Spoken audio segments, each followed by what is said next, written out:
আসসালামু আলাইকুম বন্ধুরা। যদিও এই ভিডিওটা অনেক আগের, বাট এটা তখন সম্পূর্ণ কাজ করা হয় নাই, কিছু কাজ বাকি ছিল। আহ, কাজটা আসলে ড্রয়িংয়ের না, কাজটা এডিটের ছিল। কারণ এই ভিডিওটার প্রায় 7 ঘন্টার ওপরে, মানে আমার অনেক দিন সময় লাগছিল। একসাথে 7 ঘন্টা না, আমি যখন ফ্রি পাই তখনই এটা নিয়ে বসতাম।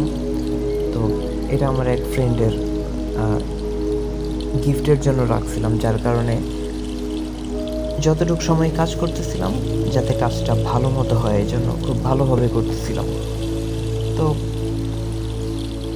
ভিডিওটা যখন সম্পূর্ণ ফেসবুকে ছাড়া হয় তখন এটার দৈর্ঘ্য ছিল প্রায় 15 মিনিট।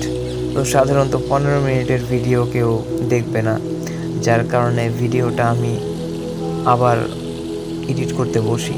আর আগের ভিডিওটার সাথে কোনো ভয়েস ছিল না, জাস্ট আবু তাহা আদনান স্যারের একটা লেকচার লাগাই দেওয়া ছিল। মানে এই বিষয়টা ছিল এরকম যে আমি পরে এটার কাজ করব, আপাতত এভাবেই থাক। কিন্তু পরে আর ব্যস্ততার কারণে ওইটার কাজটা করা হয় নাই, যার কারণে এখন আবার এই কাজটা ধরলাম।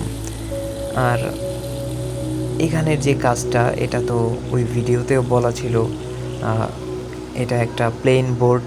তো এখানে ফার্স্টে আমি জেসি ইউজ করি, যার কারণে কালারটা একটু ব্রাইট হয়।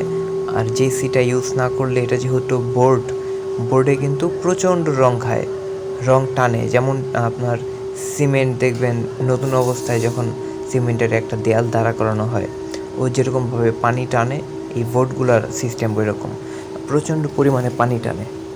তো জেসিটা ইউজ করলে রংটা একটু কম লাগে, আবার রংটা একটু ব্রাইট হয়। তো জেসির অনেক উপকারিতাই আছে, যারা মোটামুটি আর্ট করেন তারা তো জানেন মোটামুটি। আর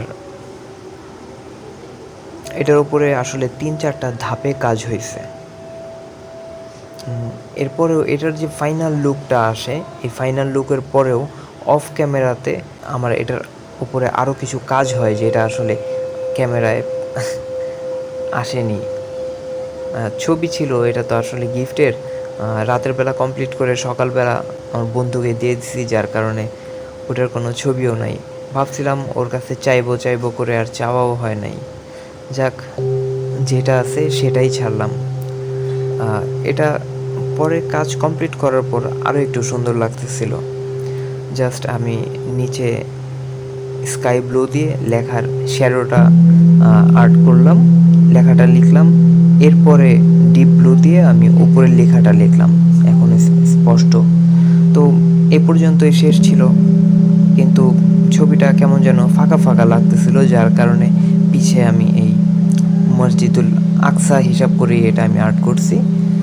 যদিও মসজিদুল আকসা আঁকার এক্সপিরিয়েন্স আমার তেমন একটা নাই, তারপরেও আঁকলাম। একদম ফাঁকা ফাঁকা লাগতেছিল, যার কারণে খারাপ লাগতেছিল। এই কারণে আসলে মসজিদটা আর্ট করা। আর এই মসজিদটা আঁকার পর দেওয়ার আগে, আই মিন যেদিন দিব তার আগের দিন রাতের বেলা প্রায় আনুমানিক 3টা পর্যন্ত আমি কাজ করি, কিন্তু ওই সম্পূর্ণটাই ছিল আপনার অফ ক্যামেরাতে, এই জন্য এটা দেখাইতে পারতেছি না। আর ছবি থাকলে ইনশাআল্লাহ আমি সেটা আপলোড করব। সবাই আমার সাথে থাকবেন, সাপোর্ট করবেন। চেষ্টা করব নতুন কোনো ভিডিও নিয়ে আবার আপনাদের সামনে আসার। সে পর্যন্ত সবাই ভালো থাকবেন, সুস্থ থাকবেন। আশেপাশের সবাইকে নিয়ে ভালো থাকার চেষ্টা করবেন, কারণ একা একা আসলে ভালো থাকা যায় না। সবাইকে নিয়ে যে ভালো থাকে সেই প্রকৃতপক্ষে ভালো। তো আল্লাহ হাফেজ।